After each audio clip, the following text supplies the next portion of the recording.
राजस्थान में मची सियासी हलचल के बीच कांग्रेस में सचिन पायलट और अशोक गहलोत के रास्ते अब अलग होते दिख रहे हैं, लेकिन दोनों के बीच पैदा हुई इस दरार का एक अपना इतिहास है जो लंबे वक्त से चलता आ रहा है। अशोक गहलोत के दूसरे कार्यकाल में जब कांग्रेस पूरी तरह से हार गई, तब केंद्रीय मंत्री के रूप में केंद्र सरकार में शामिल सचिन पायलट को राजस्थान की कमान दी गई। उसके बाद लोकसभा चुनाव में सचिन पायलट को करारी शिकस्त मिली और 25 की 25 सीटें हार गए। खुद सचिन पायलट भी चुनाव हार गए, मगर कांग्रेस आला कमान ने उन पर भरोसा जताते हुए 5 साल तक उनको कांग्रेस का प्रदेश अध्यक्ष बनाए रखा। इस बीच कांग्रेस महासचिव के रूप में अशोक गहलोत कांग्रेस पार्टी में काम करते रहे। उत्तर प्रदेश, पंजाब, हिमाचल प्रदेश और गुजरात में चुनाव प्रभारी रहे, जहां पर उत्तर प्रदेश को छोड़कर बाकी जगह सफलता मिली। इस सफलता के बाद अशोक गहलोत राजस्थान की राजनीति में एक बार फिर से स्थापित हो गए, जिसके बाद सचिन पायलट और अशोक गहलोत में अदावत शुरू हो गई। कांग्रेस के पूर्व राष्ट्रीय अध्यक्ष राहुल गांधी दोनों को एक साथ गाड़ी में लेकर घूमते थे। हर रैली में दोनों का एक साथ हाथ उठाया जाता और यहाँ तक कि हालात ये हो गए थे कि रैली के लिए जयपुर के खासा कोठी होटल में बस लगती थी और बस में अशोक गहलोत सचिन पायलट को एक सीट पर बैठाकर कांग्रेस की रैली में ले जाया करते थे। उसके बाद टिकट बंटवारे को लेकर सचिन पायलट और अशोक गहलोत में ठन गई। राहुल गांधी ने सचिन पायलट को फ्री हैंड दिया। तब राजनीति में चतुर अशोक गहलोत ने अपने लोगों को निर्दलीय खड़ा कर दिया और 11 निर्दलीय के अलावा अपने एक करीबी स्वास्थ्य राज्य मंत्री सुभाष गर्ग को राष्ट्रीय लोकदल से समझौते के नाम पर टिकट दिलवा दी।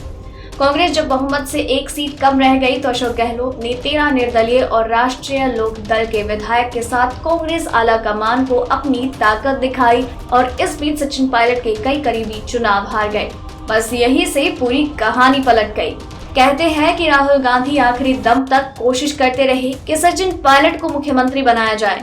इसके लिए उन्होंने कई बार विधायकों से रायशुमारी की, लेकिन 35 साल से राजस्थान की राजनीति में सक्रिय अशोक गहलोत विधायकों के समर्थन के मामले में सचिन पायलट पर भारी पड़ गए और सचिन पायलट को उप मुख्यमंत्री के पद पर रहकर संतोष करना पड़ा। दोनों के बीच सियासी अदावत का किस्सा पुराना है। नंबर 1, इन दोनों के बीच खाई की बुनियाद तो उसी दिन पड़ गई थी जब शपथ ग्रहण समारोह में सचिन पायलट ने कहा, मैं उप मुख्यमंत्री के रूप में शपथ लूंगा और अशोक गहलोत के साथ लूंगा।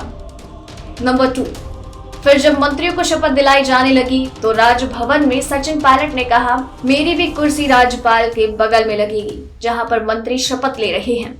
उस समय कहा जाता है कि अशोक गहलोत ने विरोध किया कि उप मुख्यमंत्री का पद कोई संवैधानिक पद नहीं होता, वो एक कैबिनेट मंत्री की हैसियत का होता है, इसलिए राज्यपाल और मुख्यमंत्री के कुर्सी के बगल में उप मुख्यमंत्री की कुर्सी नहीं लग सकती। मगर सचिन पायलट ने अपनी कुर्सी लगवाई। नंबर 3, सरकार बनने के कुछ वक्त बाद ही सचिन पायलट को दिखने लगा कि उनके साथ सिर्फ एक कैबिनेट मंत्री के रूप में बर्ताव किया जा रहा है। नंबर 4, राजस्थान विधानसभा में मुख्य द्वार से केवल राज्यपाल, विधानसभा अध्यक्ष और मुख्यमंत्री आते हैं।